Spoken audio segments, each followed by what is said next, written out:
Chevre, how are you? I hope everyone is gesund, stark und freilich, begashmis und beruchnis.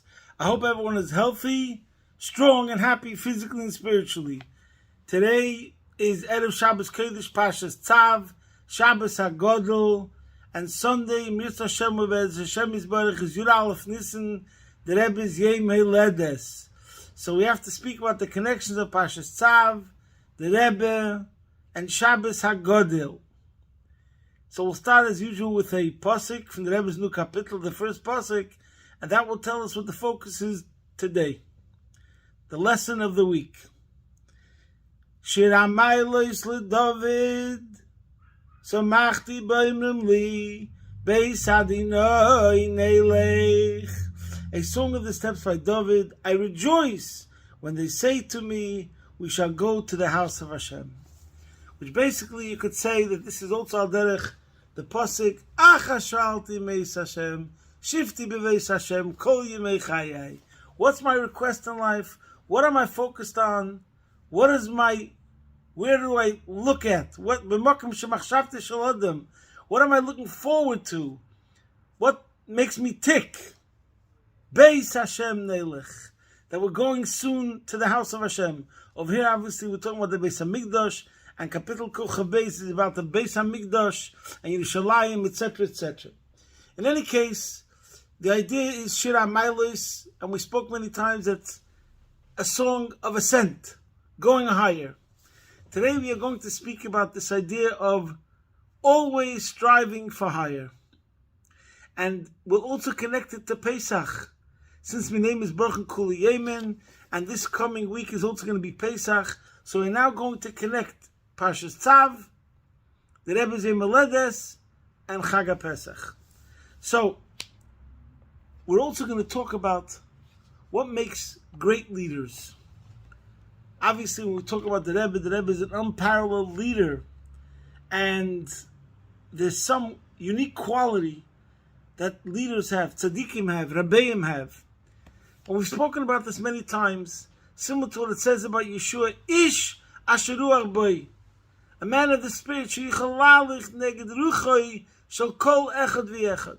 So number one, it means he connects and he relates to every single individual as an individual. That's number one. But number two, really, it means not only that he's able to connect, but to the person that he's connecting with, the Rebbe, the leader, his message, his lessons are relevant. And it's relevant to every single person, to whatever level they're holding at, which is quite amazing. In other words, we're dealing with principles, we're dealing with values, that whoever you are, it demands from you to grow. Which means also, like they say, that true leaders bring a person to where they would have never been able to come to on their own. But on the other hand, where they reach is truly the maximizing of their own potential, i.e., they bring out their true self. All of the followers, all of the Hasidim, of the true leaders, of the true Manhigim, the ones that are Rosh B'nai Yisrael, they were able to bring out to the max and develop everyone's full potential, which meant they made everyone become all that they were meant to become. And this is what we're going to speak about today, how we find this message or lessons, which I find very, very inspiring, that it relates to all, no matter where you're holding. So let's take one for example. I'm going to say a couple of different sichas. First, this is a sicha Chele Gimel in Parshas Tzav, which is right away in the beginning of the sicha, where it says concerning Tzav es ha'adam es bonav leimar zois teiras ha'olah hi ha'olah al meikta al mizbeach kol ha'layla ad ha'boker. So it says, this is the law of the olah offering. It is the olah offering that stays on the flame on the mizbeach all night until the morning. And here Rashi says, zois teiras ha'olah hareinyan hazeh bo lelamed. Since it says over here that it's kol halayla, this teaches us al hekter chlov ve'varim, about the burning of fats and body parts, shehei kosher, that it should be valid kol halayla, all night. So it's very interesting that even though this pasuk says, I'll make the al-mizbeach kol halayla ad haboker, that's really not milchatchila. Really the time to bring the carbon is by day. But it's also kosher if it's done by night. And this is unusual that in the deraisa, I mean it's not the only thing, but in the deraisa that there's a milchatchila and a b'diavad. And the Rambam in Hilchos Ma'aseh HaKarbonos in Perek Daled actually says la halacha af al pi shemuter lahaktir emurim ve'evorim b'layla, even though it's permissible to bring this by night, ein ma'achanes on ladas, you shouldn't do this in the first place, like bekavona ela mishtadlin lahaktir hakol bayayim. You should endeavor to do it by day. Chaviva mitzvah b'shaita. The real beauty of the mitzvah is when it's done in its right time, which it means by yom. It could also be done by night. So the question is, what lesson is there in Avodas Hashem? Obviously, as the Ramban speaks about the idea of a korban, that a person is supposed to imagine that whatever is happening to the korban is really happening to himself. And we spoke already many times in this series of the shiurim, how everything that was going on in the Mishkan has a spiritual counterpart on many levels. The whole wording of the pasuk v'asali migdash v'shachanti b'seicham, and I will dwell in them and not in it, means that the person in himself mirrors, has a corresponding inner significance in the service of Hashem to everything that was happening in the Mikdash and the Mishkan, and that's why the message of those mitzvahs are relevant today. So what's the lesson in Avodas Hashem about this hekter chlovim that can be by day or by night? So the Sikha in Chilei Gimel, the Rebbe speaks that day and night represents two levels of service in Avodas Hashem. Every person has a part of himself which is night and a part of himself which is day. And that's what it means actually, like when we say to Neilach Beis Hashem, that's your day part. But when you're involved in Rishus and mundane worldly things, that's your night part. And that's the difference. But first, let's understand that when we say Hekter Chlovim, there's two parts to it. There's a negative, taking away the negative part of Hekter Chlovim, which has the connotation where we give it away, which means we don't have any fats. And then there's the other thing where we have it, but we channel it. Giving it away doesn't mean that we don't have it, and we just gave it up to Hashem. In other words, like annihilated it, got rid of it, or it means that it becomes channeled to the service of Hashem. Let's go back for a second. Why is chelev? What does chelev mean? The fats goes on tainug. Tainug is your pleasure principle, your pleasure drive. How is fats connected to tainug? Because the fats represents the choices, the best. What's the most important, deepest part of your personality, or even of your nefesh bahamis, or in general? Your koyach hatainug, your pleasure drive. In a way, I don't want to elaborate on this now, everything you're doing, in a way, you could call it, to understand it better, everything is about the quality of life, which means your pleasure. One person's quality of life is this, and one person's quality of life is that. But what's behind it all? What's the quality of life? This is what you enjoy, and that's what this person enjoys. And as a matter of fact, the idea of fat is physically connected to pleasure. As you all know, the famous Gemara, where the emperor, this general, was notified that he was made emperor, and he couldn't take off his footwear, his sandal from his foot. And I think it was Rabbi ben Zakkai who told him that Shmua Toiva Tedashin Otzem.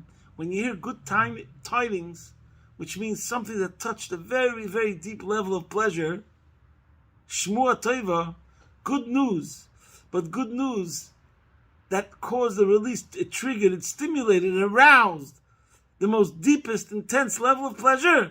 Shmua Toiva, Tedashin Otzem, caused that the bone should become fat. So therefore, he couldn't put on or take off his sandal from a minute ago, from before he heard the news, to a minute later, because his foot actually became thicker. So that's what it means. We see when a person receives a great feeling of pleasure, his body expands, so to speak. That's how powerful the idea of pleasure is. And that's the connection between tainug and chelev. Chelev means fat. Fat means you're expanding. There's a broadness. There's a fatness. You become fatter from pleasure. So now, let's go back to what we said before. There's one aspect of chelev lavaya where we have to get rid of negative fat, so to speak, i.e., our enjoyment of mundane things. Then there's where we have to channel the fat, make it good fat, where we use our pleasure, our gishmak, in the right things. So in other words, get rid of your gishmak in bad things and channel your gishmak in good things. Similar to there's a famous sikh of the Rebbe about dam and tzardea. Dam means get excited about the right things. And tzardea means cool down, relax, become cold and indifferent to things that you are now excited about that you shouldn't be excited about. So now let's get back to the sikh over here. Night and day. The night part of you is your involvement in your shus, eating, sleeping, business, etc. So the truth is, the Jew has to realize and come to an awareness and a consciousness that what am I all about? What's the main part of me? My Jewishness, my neshama. And really, I don't know what I'm doing here in Elam Hazeh. The truth is, my neshama naturally is not connected to the physical. Its natural habitat is not eating steak or having anything to do with the physical. So therefore, really, I don't have a gishmak in it. I shouldn't have a gishmak in it, because that's not what I'm about. Any gishmak that I'm having, any pleasure I'm having from physical things is coming from my animal soul, because the animal soul is connected to physicality and materialism. But my spirituality, my spiritual delight, comes from spirituality and from things that are holy. So therefore, when it comes to night, my physical things, I understand, it's obvious. What am I, an animal? If I'm only here to eat, sleep, and drink, and other physical things, then there's no difference between man and beast. We're both the same. So therefore, obviously, when it comes to the physical, I know that if I'm enjoying it, it's not really something which is godly, or something which is exalted or noble. So therefore, when it comes to night, chelev l'Hashem is something that we don't have to focus on. That's like easy peasy shmeezy. So therefore, the main avodah of hektish lovin was not by night, because that's the easy part. The question comes as follows: when a person is learning and davening, and his day activities, with the goodness shines through, it's illuminating, it's bright. So there you might think, if you enjoy it, chelev l'Hashem, there's no problem. But here's the catch. When it comes to davening and learning, to make sure that it's actually chelev l'Hashem, that it's l'shma, that's already a high avodah. That already takes hard work. And that's something that demands more concentration, more focus, and more time, so to speak. Why? Because the person can always tell himself, what's so bad? Even if it's shaloi lishma. But meanwhile, I'm learning, I'm davening, I'm doing a mitzvah. These are things that are the natural habitat of my godly soul. So what's so terrible if it won't be lishma? And as the Rebbe brings over here an amazing example, you have to look it up. That means, and he brings an example like a nafkimina la'alacha, so to speak. A person can learn Torah, and he enjoys his pilpul, his understanding, his chidush. So if it's going to be about his enjoyment and his chidush, the things that he came up with, that makes him feel good, so sometimes there might be a contradiction to other Yishayim or other Mefarshim, he'll say, it's about his enjoyment. And that's going to be a very big problem.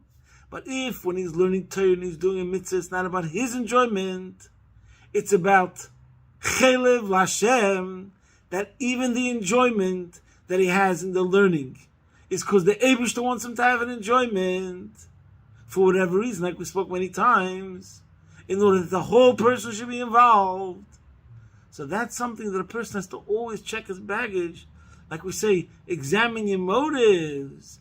This idea of serving Hashem where you're totally, constantly examining your motives, that it shouldn't be ulterior motives, that's a much harder Aveda. And therefore, the main mitzvah of Hekter Chlovim is by the day things. In other words, this is where the main focus is, because it's the harder thing, and therefore it demands more Aveda.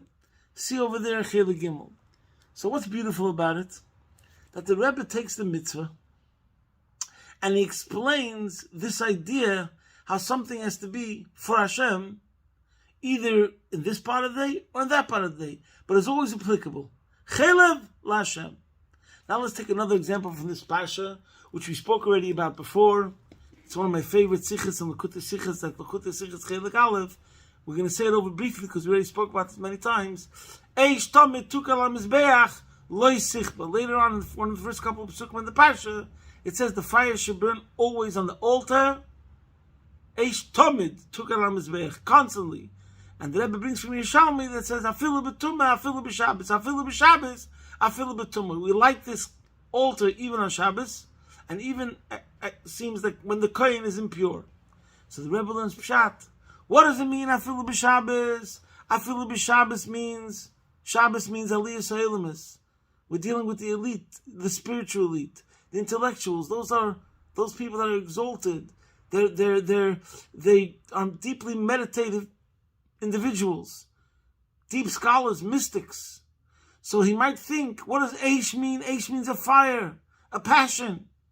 So the scholar walks into the synagogue, or when it comes to Simchas Torah, let's say, and he sees people that are rambunctious and rowdy and dancing, and their faces are getting red. And he says to himself, you know what? That's their self-expression for Hashem in a good way. So because they have no other outlet in connecting to Hashem, so they use it, they channel it through dancing and through exuberant joy, and they're on fire.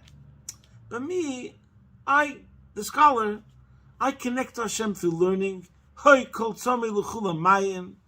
therefore I don't need to ignite the fire of dancing and to get too emotional and excited, because I'm anyways connected, and I'm connected even on a deeper level through the intellect, because the intellect, mind, moyach, is higher than heart.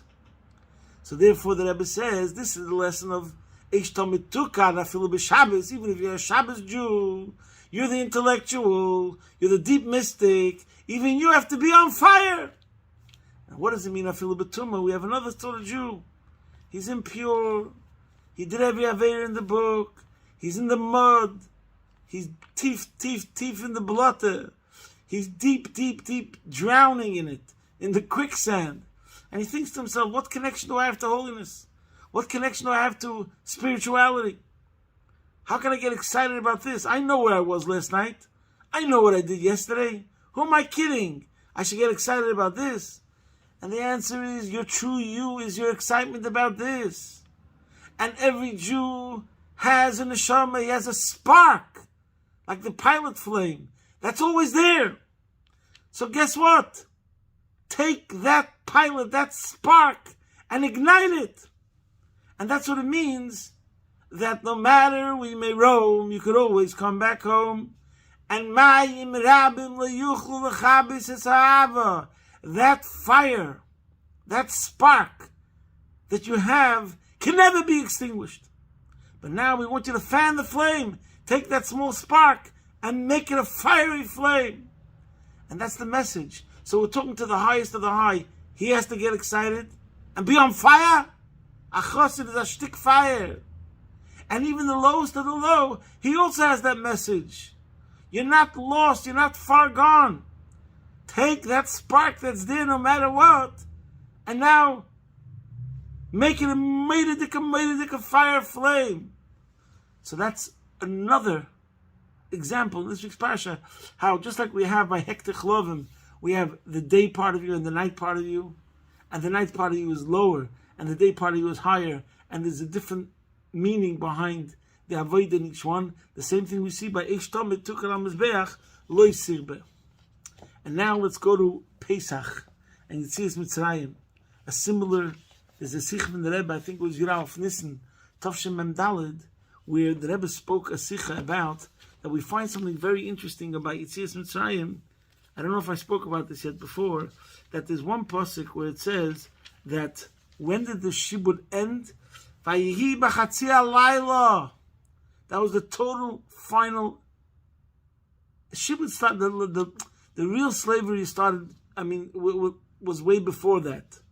But when is like the end of the end, with this finished with any sort of dominion of the Egyptians over the Jews? In other words, the last Makkah, and it says Vayihi b'chatzi halayla, when there's Makkah's b'cheres, and right after that it says that Parei vayikra l'Moshe l'Aaron, and he says Kumu tzu miteich ami u'luchu ivdu es Hashem.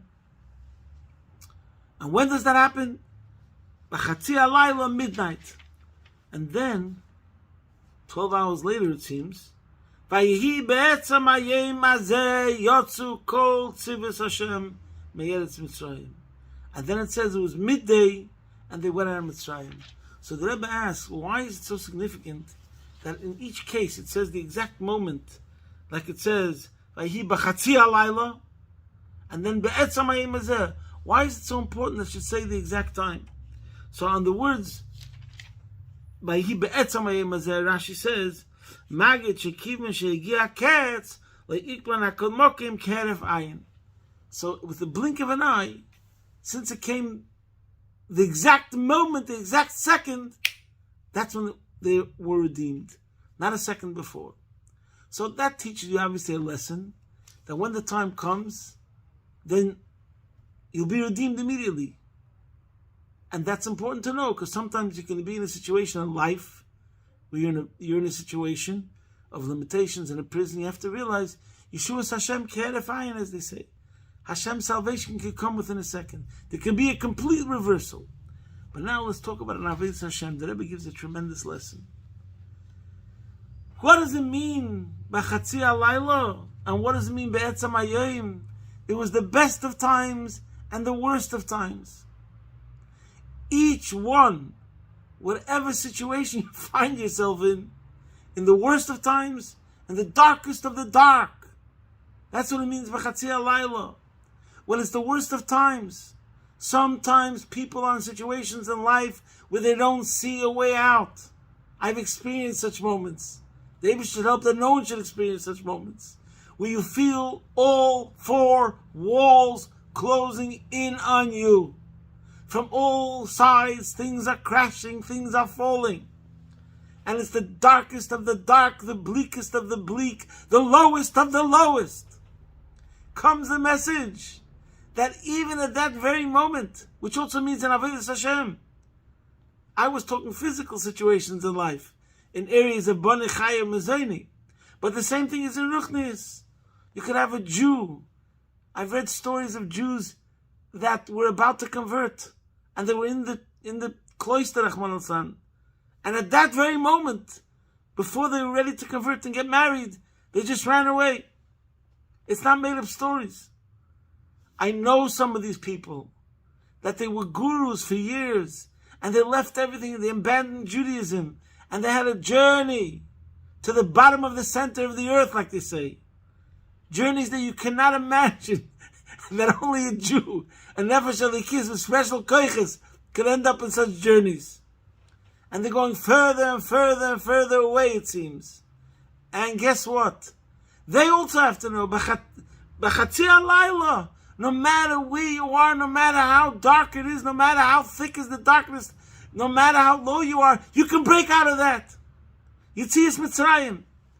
You have the ability to break out of that, to transcend that limitation. There's no such a thing as no hope. You have the ability. You've been empowered to be able to break out of the greatest imprisonment. That's what it means b'chatzi halayla, the lowest of the low. Then comes be'etzam hayom hazeh. The chatzi halayla is the worst of times. Be'etzam hayom hazeh is the best of times. You can have a person, he's a baki b'shas, he's a tzaddik, he's a oved elikim, And he's amazing. He worked on himself till he reached a point that the things that bother most people or are temptations for most people is not even an issue for him. So he might think to himself, okay, it's enough, I can become complacent. So we say, no. You also have to break out. You have to break out of habit. Any level of habit, or you've thought you've reached your limits, that's not good. Yetzias Mitzrayim, breaking out of Egypt, means that you have to break out of even the best of times and make it better. Like the Rebbe Marash used to say, as good is besser and besser. And this is something that's so amazing. We get back to Yudalf Nissen and the Rebbe. For whatever reason, we see by many people that the stress is about feel-good Judaism. We used to say feel-good Judaism by people that are into picking and choosing. We're not going to get into that now. But it seems like right now, wherever you look, it seems like everybody's into feel-good Judaism. Relax, take it easy, etc., etc. You shouldn't have too much stress or anxiety. But we see from the Rebbe's message the opposite. Shabbos HaGodel. You want to be the best that you can be. You know what's really going to make you happy? When you're going to break free of any limitations that you have. If you're a truly healthy person, you're not getting anxiety and stress and tension from challenges to grow. Just like we see by any champion, any champions, any winners, they tell themselves, we're not setting the standard according to others. And you see these champions, first of all, how much they work on themselves to beat whatever the previous record was. And it's so inspiring. And it's the same thing with the Rebbe. I think I could safely say that the Rebbe has never let me down, not in a letter and not in a video, where the Rebbe always stresses the concept of striving for higher. So you could think to yourself, with today's, certain people have this perspective, why is the Rebbe doing it? He's just going to make the person feel like he has a load on his head. It's going to bring him down. And the answer is, on the contrary. The Rebbe is the ultimate coach that knows how to bring out your best. And the truth is, you know yourself that nothing's going to make you feel better and more proud of yourself when you achieve something where you're able to transcend your limitations. And I know this from students. I know this from myself. I'll give you an example. I used to write emails, long emails, and I wanted to get it out to my students, and I wanted to get it out before Shabbos. And I knew it's going to have to be miyut chelbi v'domi. It's a blank canvas. And it's now a Wednesday night, and it's going to take me I don't know how many hours. I'm going to have to sleep less, and they don't call deadlines for nothing. Your kishkis are going to be turning over. But then if you make that deadline, Baruch Hashem, you give a shevu v'idol HaKadosh Baruch Hu, that you're able to do it. And it's going to be a message that's going to bring benefit to others. And Baruch Hashem, you could be proud of something that helps another person. But at the same time, you know the truth that only, like they say in English, if not for the last minute, many things would never happen. So we have to take it all in the positive sense. Like we say, cherish criticism, for it will stand you on great heights. So this is all the connection between Shabbos Parshas Tzav, and where we have both from the mitzvah of Hekter Chlovim, that it's Balayla or Bayim, two different sorts of Aveda by the person. One, that part of him which is the night, which is involved in materialism, and day, the part of him which is involved in holiness. And in either case, there's an aspect of Hekter Chlovim, as we spoke before, Barichas, and so too, Eish Tomet Tukalam Mizbeach, whether we're talking to the highest, the scholars, mystics, deep thinkers, or that's afilu b'Shabbos, or afilu b'Tumah, whether we're talking to someone who finds himself in a low circumstance. The same thing is over here. Yetzias Mitzrayim, what does it mean a person is able to break out? You could break out of wherever you're holding in the worst of times, that's b'chatzeis halayla, or in the best of times, be'etzam hayom hazeh. And like I said before, this is what's so amazing about the Rebbe. And for Yud Aleph Nisan, a birthday is a mazoli goiver. We're going to the next level. It's a new year, new energies, new koiches. And as they say in English, go big or go home. Make big resolutions. Shabbos HaGodol. It's the great Shabbos. And this Shabbos we're giving great empowerment to be able to accomplish great things. And the Eibush should help that if we make a resolution to accomplish great things with the koiches of Yud Aleph Nisan, Shabbos HaGodol will bring us to the K'meitzeis Chomeres Messiah. Arenu Flois will come to the greatest HaGodol of the Geula Mitzvah Shlema. Take it from Miyad Mamish. Posting from my home in Melbourne, Be'ez Hashem Yisborich. Posting from my home, Be'ez Hashem Yisborich, your man in Melbourne.